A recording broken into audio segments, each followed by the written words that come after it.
Iran, America आणि Israel यांच्यातील संघर्षाचे मुख्य कारण मध्य पूर्वेतील वर्चस्व आणि इराणचा अण्वस्त्र कार्यक्रम हे आहे. इस्रायलला भीती आहे की इराण अण्वस्त्रे म्हणजेच अणुबॉम्ब विकसित करून त्यांच्या अस्तित्वासाठी धोका निर्माण करेल.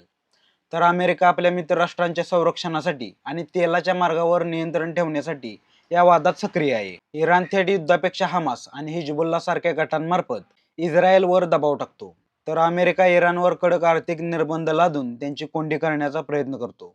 या संघर्षाचा जगावर अत्यंत गंभीर परिणाम होत आहे. इराणच्या सीमेजवळ असलेली होर्मुझची सामुद्रधुनी हा जगातील सर्वात महत्त्वाचा तेलमार्ग आहे, जिथून 20% तेल पुरवठा होतो. या भागात तणाव वाढल्यामुळे कच्च्या तेलाच्या किमती गगनाला भिडल्या आहेत, ज्याचा थेट परिणाम भारतात पेट्रोल डिझेलच्या महागाईवर आणि जीवनावश्यक वस्तूंच्या दरवाढीवर होत आहे.